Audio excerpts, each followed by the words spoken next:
and welcome to today's segment of The Power of Money. I'm your host, or hostess, Michelle Graves, affectionately known for 40 years now as the Money Lady.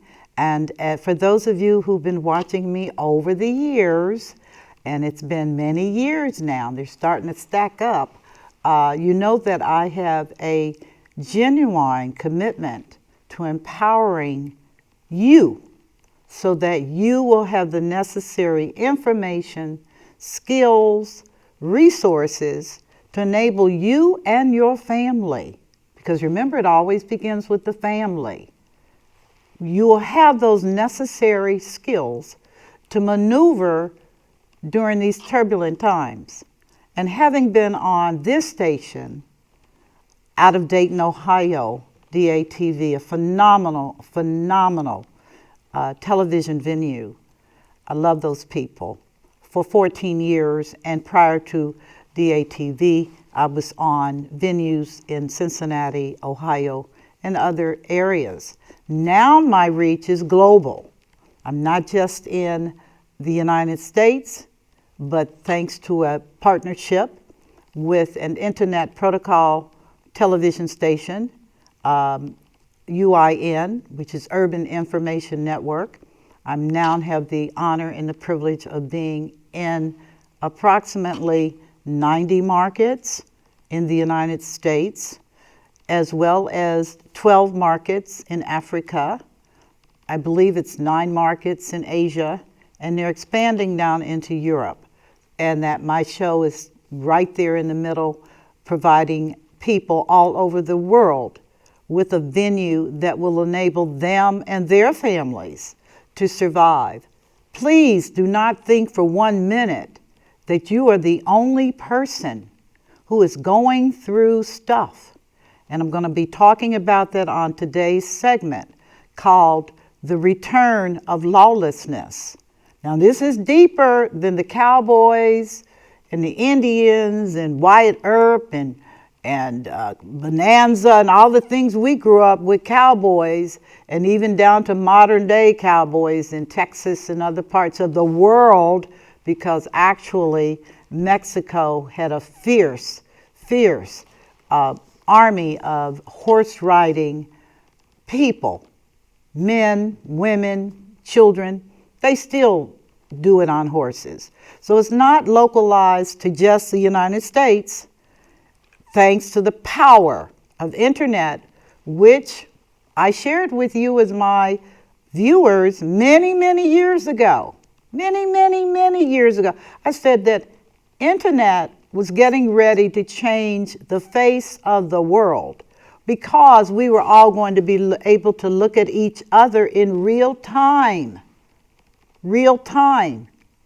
and begin to see how other people lived. Many lies and myths were completely vanquished thanks to internet. We now know that the majority of Africa is not Tarzan and Jane. We're looking at buildings and roads and highways and transportation systems, not just in Africa, which is 54 nation states. It's a humongous continent, fits 3 United States inside of it. That's how big it is. But we're looking at China, which, as I tell people, oh, I live there. And I'm going to tell you, now that's something to be concerned about, because those people had sacrificed and suffered and experienced our form of colonialism. That's the United States, through our ministers and priests and people over there trying to convert them rather than getting them off of opium, cocaine. Right. They grow it. They were addicted. It was killing their country. You talk about a first-hand experience. They can tell you how to get rid of drug addicts.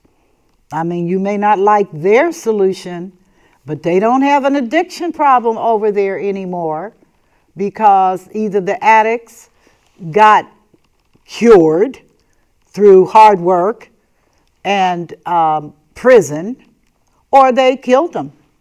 Yeah, That's what they did. That's how they solved their problem. And before you say, oh, that's so awful, that's so awful, may I take you to the great country of Germany, because they had a solution to a problem too. And they just exterminated 6-7 million Jews because somebody determined that they were not good for the country. So when people start talking to me about behavior and what do I need to get through this, I will tell them, lower it down and calm down. I'm 74. I've seen a lot, globally, locally, in my own family. We are going through a period in history, not restricted to the United States, but economic history, where I call it, we are in a state of chaos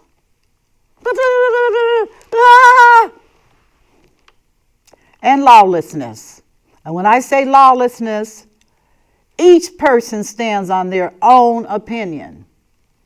Whether it's right or wrong is not even the issue.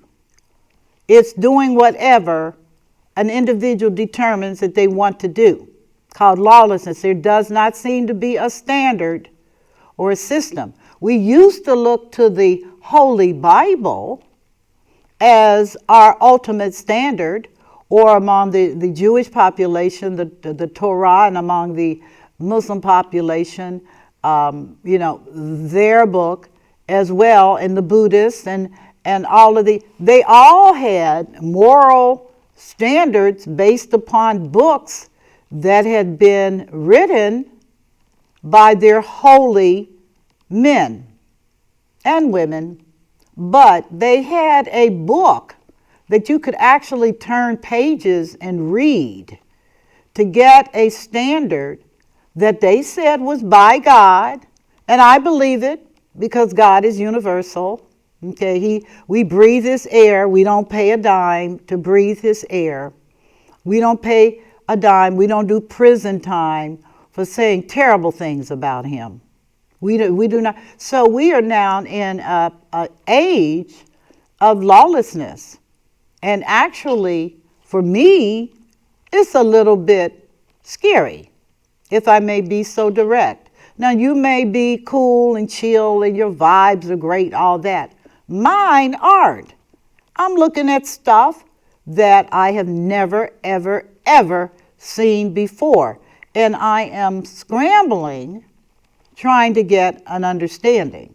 So my topic today, and what I'm going to focus on this show and a second show to follow this one, is the age of lawlessness. And lawlessness essentially means you don't have laws. Now, we have in the United States of America, our country's founding was framed on very defined guidelines, including the pursuit of happiness. Everyone's treated equally, regardless of your economic standing. A rich man that violates the law will be arrested and prosecuted and judged, normally in the presence of his or her peers, as guilty or not. There is an order. There is a process. The founding fathers of this country were not willy-nilly just happen around. These people had a lot to lose. You talk about Ben Franklin, when you talk about Thomas Jefferson, when you talk about George Washington, the first president, although there's some debate, but I'm telling you that documented history says he was the first president. All these people had a lot to lose, okay? They were coming into a country that essentially did not have Europeans living over here. Now, don't be confused. There were people living over here. Okay, we know this now. The Africans had great seafaring people. They were over here. Indians were over here, indigenous coming from Asia, not a new, and there were, like 500 tribes. That doesn't mean it was a vacant land. There were people living here, and they had their own laws and they had their own guidelines, and it must have been pretty civilized because they taught the poor colonists that came over here how to eat and how to survive because it wasn't looking good. It wasn't looking good. So when we talk about Thanksgiving, it really should be a Thanksgiving that the current occupants then were so caring of these people as to teach them the necessary skills for survival. That's not a small thing, really. And we should not dismiss it as something.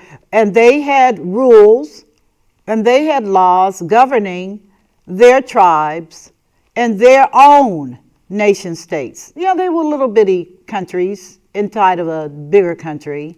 But my point is that in saying all of this, that what we're going through today, though, is especially different and unique, I think, because of the power of internet, where everybody knows this stuff is messed up.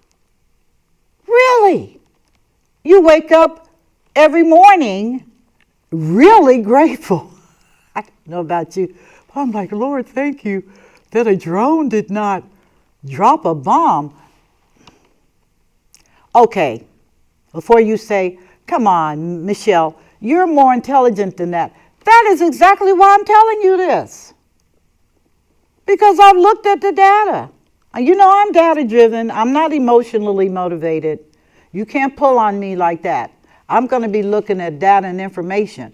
And I'm going to be looking now, just not with our country, because this show is global, but I'm going to be looking at how other countries are coping. Because truth of the matter is, nobody is having a great day on planet Earth right now. I mean, nobody. Families are unstable, insecure, and bombs and drones with bombs are being dropped everywhere. The weather is horrible. I mean, like, horrible. People are freezing. Snow won't stop. Like, the snow shoveling business must be making a killing for people that can pay them. For the rest of us, get a shovel and start cleaning this stuff up. My point is that when I talk about lawlessness, I am sensing that we're at a place in history that we've never been before. Okay? For Americans, USA, United States of America, because there's Canada, which is a part of the Americas, and there's Mexico and other countries in South America. America's a big place. The U.S. is in the middle. Okay? But for U.S. habitants, we are now the wife in domestic violence. And why do I say that? Because if you have been a listener and a watcher of some of my shows over the years, I did a whole 6-part documentary a couple of years ago on domestic violence. Why? Because it's epidemic in the United States. Yeah. Husbands, boyfriends, beating up women and children. Yeah. And one of the things I learned during my research for those documentaries, and I'm going to hone in on that because you probably never thought about it. Incidentally, domestic violence in the United States is through the roof. That's a part of lawlessness, which is you think you can do whatever you want to do, including kill them. Okay? Have them so disconnected, so crazy that they're not here anyway. But let me share something with you about domestic violence that you might find interesting in terms of looking and becoming aware. And if you're asleep, snap out of it. You don't want to be asleep for none of this. You want to be awake, or as the people say, awoke. But you want to be totally aware of what is occurring so that when it happens in front of you, that you will not fall victim to your emotions, which is, oh my God, oh my God. No, we need to get information. We need to draw similarities, parallelisms, all those things, so that we can begin to see a thing as it is and not be just bamboozled, okay? But some of the characteristics of domestic violence that I have observed is the bully. The bully. Domestic violence is unfortunately predominantly instigated by males. I mean, I'm sure there are women out here whooping butt, but the predominant players are bullies, men who bully their family. How do you bully your family? You create instability in the home environment. The wife never knows who she's waking up to. Every morning it might be a different person, different personality, different behavior, but predominantly creating chaos, creating fear, creating confusion. And one of the things I observed is that the victim started having mental issues. Like, I don't know who that is next to me, and I don't know how to make them happy because they're never happy. Hello. Does that sound familiar? I'm talking about the U.S., but I could be talking about other countries as well. Do you wake up in the morning wondering if you have watched the latest episode of The Twilight Zone with Rod Sterling? Do you feel that if you could just get them to shut up and calm down and not be so cray-cray, that other people are confused as well? Because one of the things with domestic violence is everybody's impacted. It's not just you and the family. It's all the other people who are outsiders looking in, observers, or they themselves have been bullied by that person. It's very identifiable. I'm just telling you, if you will open up your eyes and observe, is the family shaking all the time when they're around this person? Or when there are family gatherings, do all the family members kind of move to the other side because something is not quite right? Oh, and don't play like you don't know, because every family has a bully. And every family has people in it that are either victimized, or are the bully. Nobody likes to talk about it because, oh, that just sounds so dysfunctional. It is dysfunctional. The ability to terrorize everybody else while you live a splendid life is absolutely manic and crazy. And yet, we, as the victim's spouse, think, well, it'll get better. Well, I'm here to tell you, viewers, it doesn't. The only way it gets better is if you separate the bully from his wife and the children and incarcerate them. They may get killed. They may be removed. She may flee to have to start over mentally ill now because she's been programmed to expect abuse. American citizens, are we being programmed to accept abuse? I'm talking about parallelisms, because it hit me that we are the abused wife. And you know what is so ironic is the world system is actually treating us like the abused wife. Like, why do you put up with this? Don't you have concerns? What are you going to do with your life? How are you going to function? People are talking to us like we are an abused wife. I mean, can you believe that? And I began to really observe that intensely in terms of how Canada, which is just an amazing country in terms of its ethics and its integrity, just straight as up. When they began saying, why are we paying tariffs when we're a member of the family? Why are we being penalized for being in this family? Do we need to divorce this family? Do we need to separate from this family? Are we family members of the United States? Have we not went to war against enemies? Have we not been right up there with you? And you abuse us.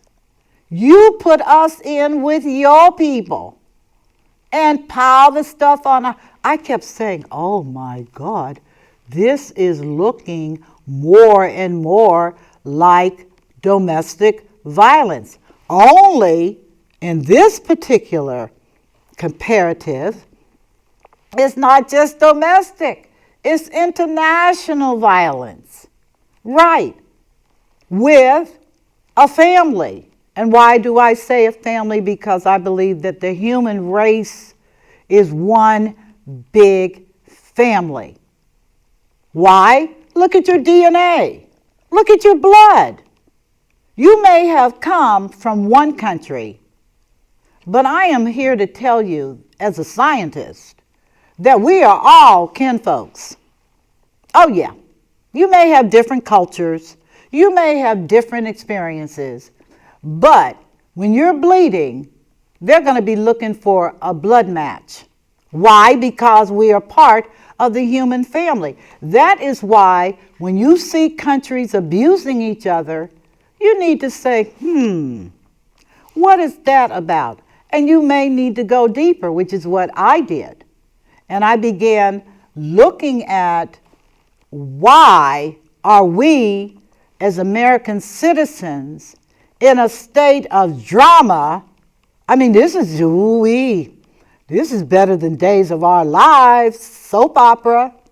I mean, this is better than World War II movies, because we are into drone movies now. This is something we need to stop and pay attention to. Because, as I said to you earlier, and listen to me carefully, because I'm not out here making any claims, I'm just making observations. And if you would like to make observations as well, please do. Look at it yourself and tell me, where in economic history have we had a time when the entire nation is in utter and complete chaos and scared and fearful and saying they love God, but doing some very ratty, nasty, ungodly things? The question is, was it always in us? And now it just took somebody that was that low to pull it out of us? Or is it because we can't possibly understand? Because when lawlessness appears, it appears slowly. It's not something that just happens on a dime. With domestic violence, the husband gets more and more intense with his / her treatment of the spouse, the one they covenanted to, the one they said, till death do us part. We may want to rethink that, by the way. okay? It's a lot of people dying, okay, that didn't ask for it, okay? But we make certain agreements, covenant agreements, for the continuity of the family, for the protection of the children, and for legacy of children and grandchildren and great-grandchildren. This is all right there. People get married, and the first thing they do is they have babies. Why? I just told you, the continuity of the family, the protection of the family, to ensure the safety and stability of the family, so the father can be a faithful provider of the family and set moral standards for the family, along with the wife. But the husband takes the lead. Well, what do you have a situation where that's not happening? Where the order has been thrown to the wind and you do what you want, including violating children. Why? Because children are the keepers of the castle. They are the ones that grow up based upon how you've raised them, trained them, and they're the ones that probably will have to take care of you when you're older, which brings me up to, why is there so much elder abuse? Why are children? Well, because their parents taught them it was perfectly okay to starve grandma and to abuse granddad. So the children, because they are emulators of what they see, repeat it. And now you got a group of out of control children. And if you think a 2-year-old or a 3-year-old is crazy, you wait until they hit adolescence. And you have taught them things that are so savage and out of control that you cannot believe the person that child has become. But viewers and listeners, guess who did it? How dare you blame somebody else for your children? Or the school system. Look in the mirror, please. You cannot set an example for your family of how things should be done. You cannot embrace the concepts of dignity and honor and stop lying. You know you have to teach children not to lie. I know this because I beat many a butt. Arrest me. You're not going to be lying in front of me and I'm looking at you. It's like one of my grandchildren they know everything. They watch while you're working. He got a sucker. You're not allowed to get a big fat Tootsie Roll, number one, without asking me or your parents. We don't have a lock and key on candy, but candy causes problems. So that's only for special occasions. But he picked a candy. And I asked him, I said, is that a Tootsie Roll? And his mouth was purple colored because it was a purple Tootsie Roll. And he looked at me just as straight and said, Mimi, I don't know. I don't have a Tootsie Roll.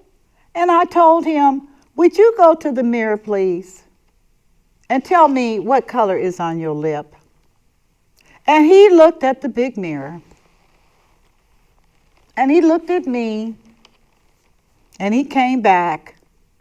And he said, Mimi, my lips are purple. Do we need to go to the doctor? I said, I'm the doctor.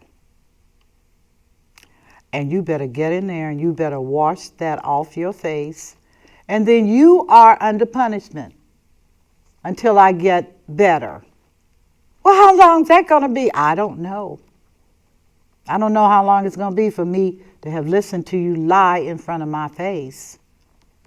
And I'm not some kind of something. But all parents, grandparents, know children lie. And if you don't bring correction and a boundary, they will think it's okay and repeat the behavior. And then it becomes a part of who they are. And the child at 7 years old is a raggedy liar. And you don't know why. And I admonish parents that are listening, yes, you do know why, because you did not put boundaries on the behavior. Did you hear what I said? And let them know that that behavior was not acceptable, or else the child was going to enter into the ranks of uncontrolled and lawless, meaning whatever you tell them is not going to matter, because they've learned the art of lying, they've learned the art of manipulation, they've learned the art of control. Now, I am not a child specialist. Let's get it right here. I am a mother of 3, a grandmother of 5, and a mother for the ages for any child that comes within my authority. So when they come to visit Mimi, they know Mimi has rules, period. And if you don't obey the rules, you're going to spend bathroom time by yourself to meditate. Yeah, about why did you do this? So that while everybody else is playing, you're in the bathroom with the door shut, trying to contemplate why you would do this. Why? Because that's the penalty associated with that type of behavior. We don't do that. We don't make them accountable. And then when we speak to the issue, everybody's like, they didn't mean it. It doesn't matter. The house is burnt down to the ground. Yeah. Well, they were just learning how to use matches, and you should have been learning how to use this. I am just telling you, it is such a sorrowful thing to go through right now. But this is called lawlessness. This is called your Congress people say and do what they want to do. They're enjoying health care. We're going down the toilet. Oh, you haven't looked at that lately? Oh, you haven't had a shock about your medical bills? You haven't looked at your food card lately if you're eligible, because the rules have changed. You haven't looked at how doctors order your medications, and the medications are $200 and $300 out of your pocket. You may not even have health insurance anymore because of all the changes. And your family can't afford anything. Somebody made those rules. And the question you need to ask yourself is why? Number one, why? Why did you do this to us? I'm your wife. Why are you doing this to my mother or mother-in-law? Why are you doing? And then sit on your righteous rear and say, you're misinterpreting. You're too emotional. Well, when you got cancer and you don't have insurance, you can be emotional because you're going to be bankrupt for real.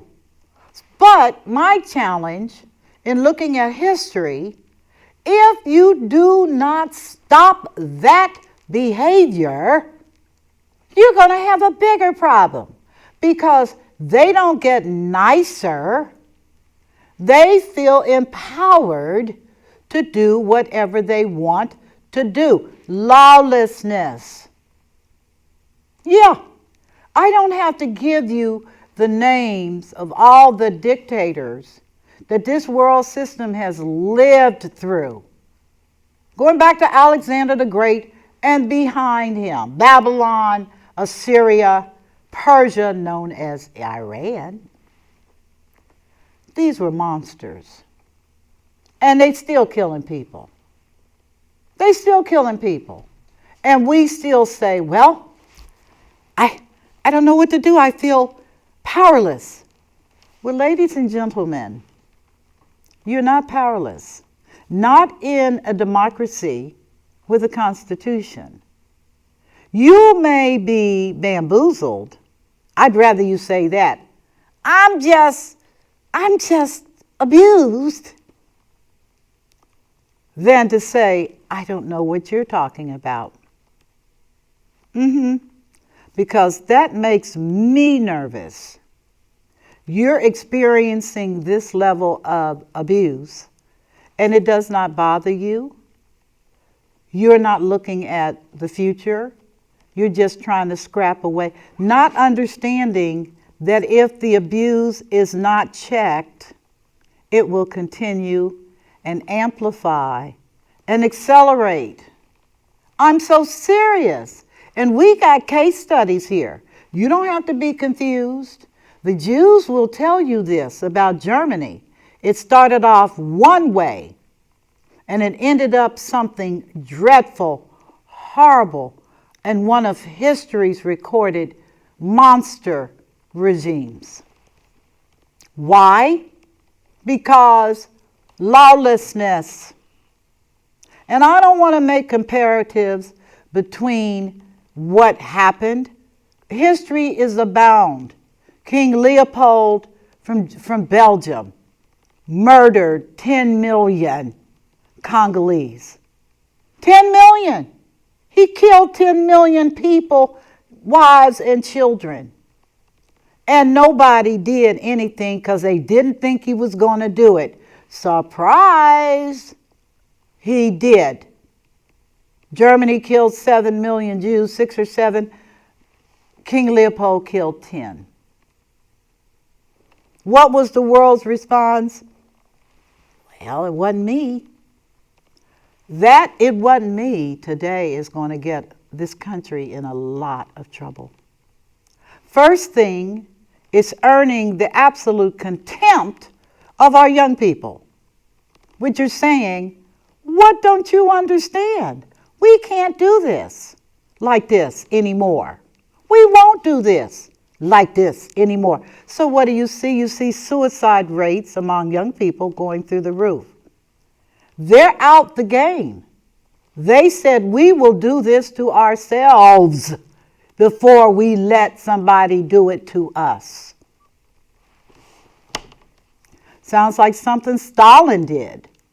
He killed 3 million of his people during World War II because he said, before I let the Germans do it, I'll kill them myself. Doesn't that sound totally horrible? Would you have liked to be the wife on that discourse? Which is why? Because it's better that I do it than somebody else do it. History is so illuminating.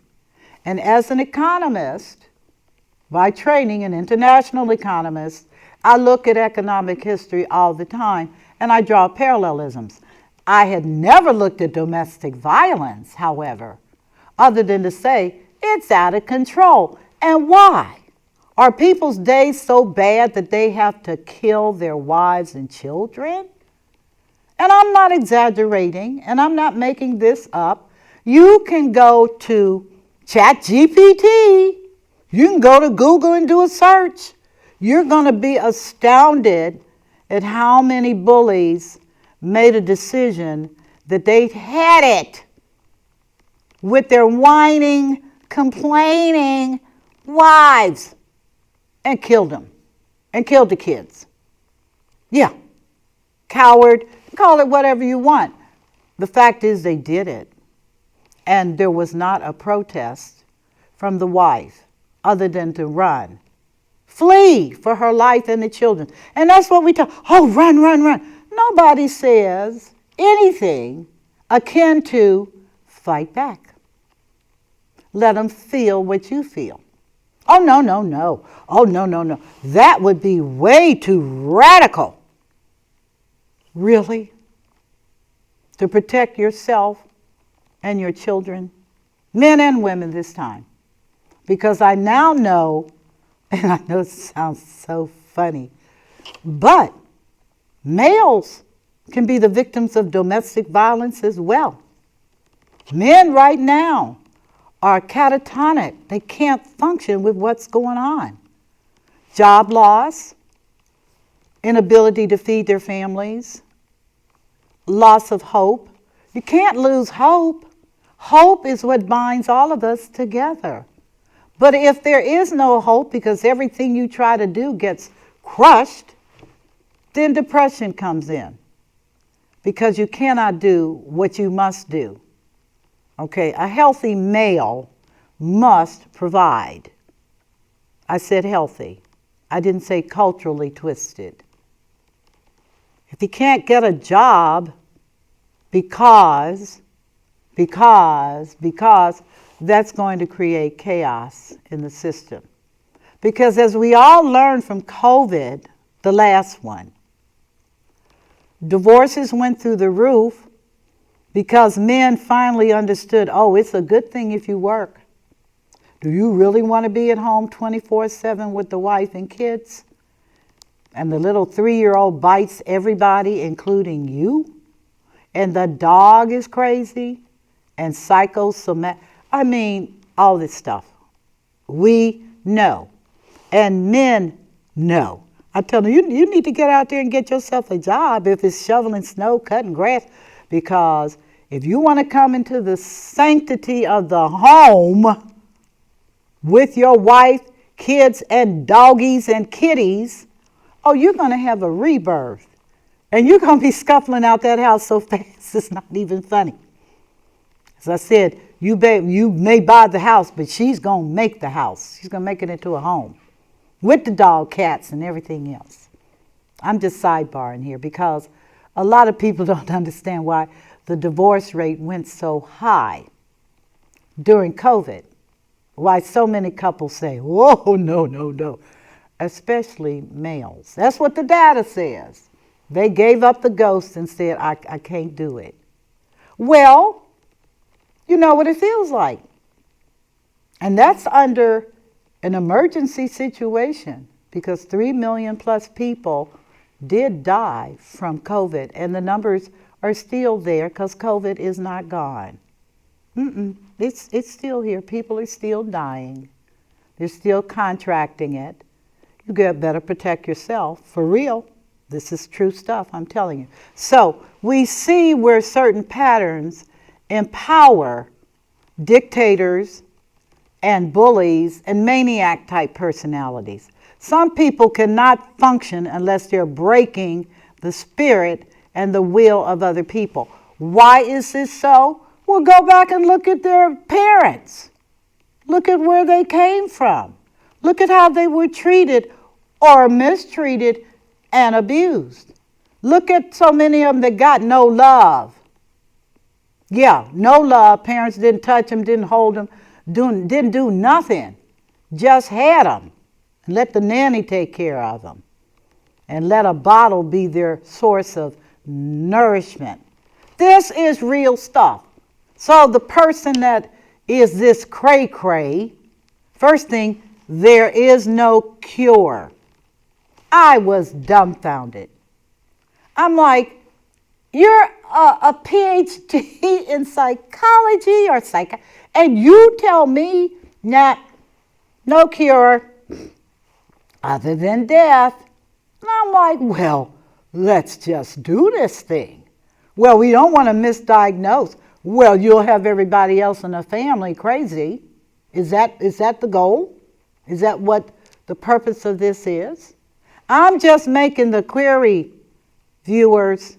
I'm not casting judgment, but you and I know that at the point you have no boundaries, you do what you want, you say what you want. That reminds me of a 2-year-old who is on crack. You say what you want, you do what you want. It doesn't matter if you hurt everybody else. It doesn't matter if you blow everybody else's mind up because, hey, she's your wife and who the heck cares? That is the problem. Who the heck cares? and the message of the American people to itself. Forget all these other countries, and please forget China. China's been on this road for 50 years. 50 years that we starved them.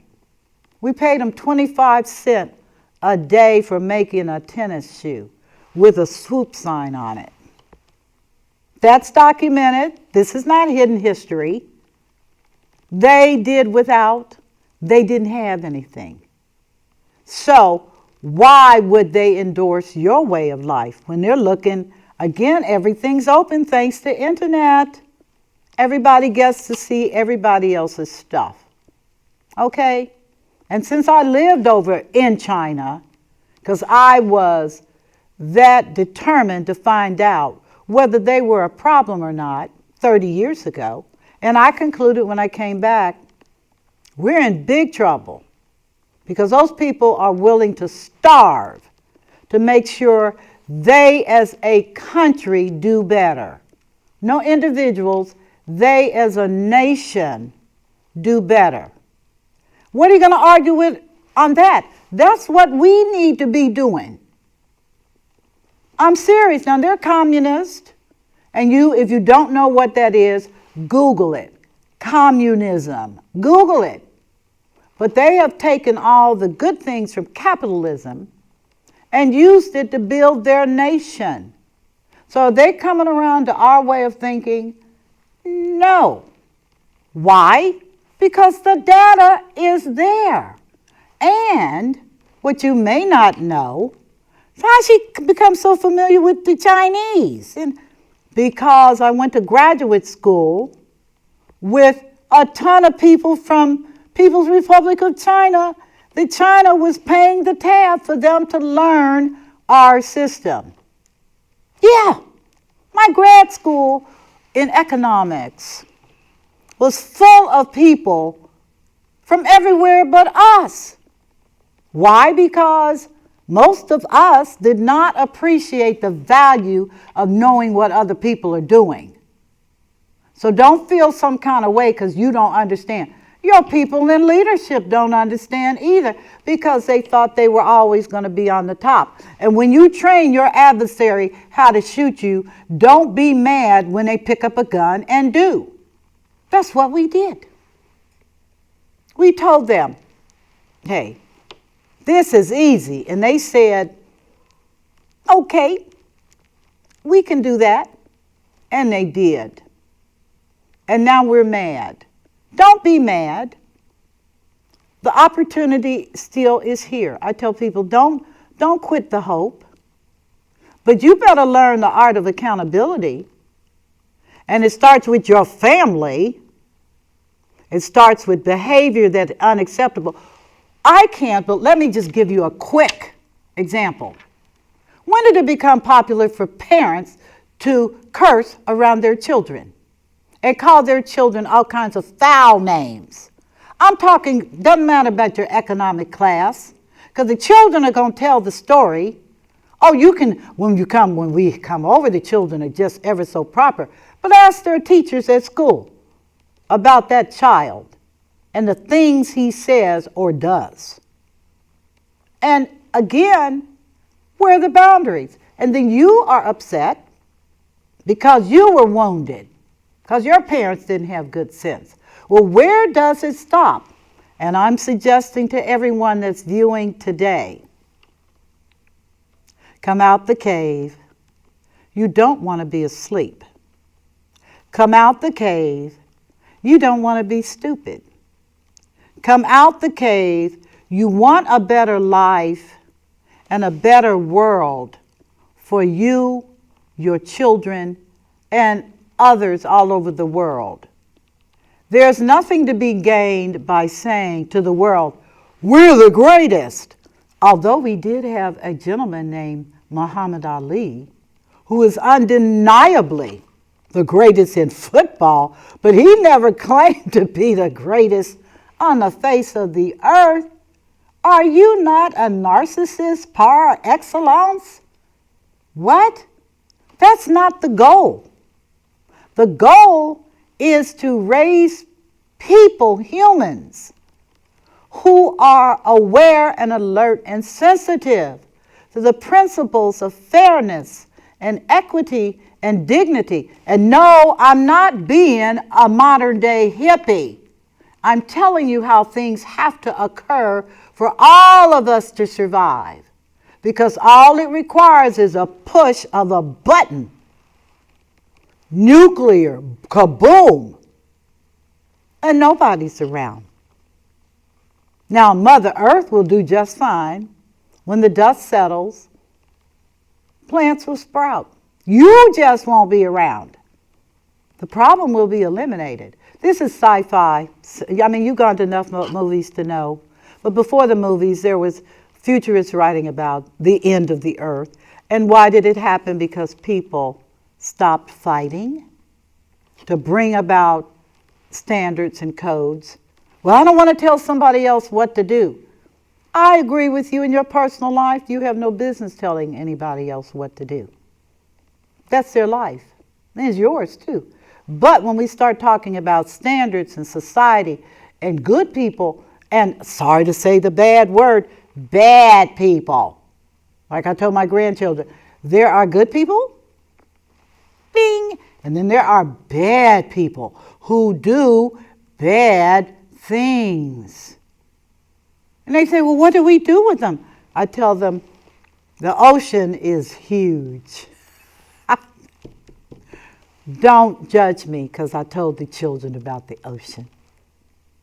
Because I mean to use it, that's a lot of water.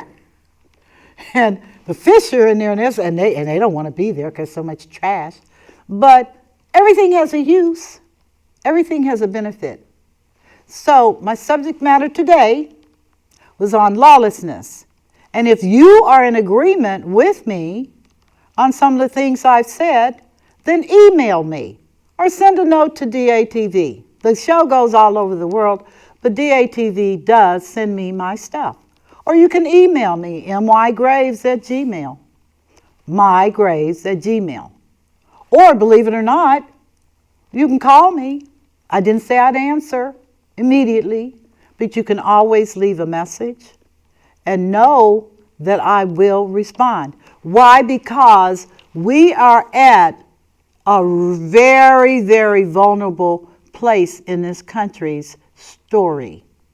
And if you want to continue to be the abused, victimized, battered wife, have at it. But I, for one, I don't like the way it makes me feel. This whole thing has made me feel so unstable and so unsure. You can't predict a person's behavior. You can't be sure they're going to be okay. And you begin to notice that you're not so okay. Things make you jump. People's behavior make you want to scuttle. Okay, people raising their voice in public places make you want to duck for cover. That is the abused wife syndrome, what you're manifesting. So I have given you some things to think about, some things that you need to really look at yourself as we're being challenged with midterms and everything else. And in the final analysis, just know that Michelle Graves, the money lady, not only keeps you in prayer, but I remain completely hopeful for the character of the American people. And my nation, friends in other countries, just know this. We will fight. We will not give up. Thank you so much, and God bless you. Signing off on today's segment of The Power of Money. Have a good day.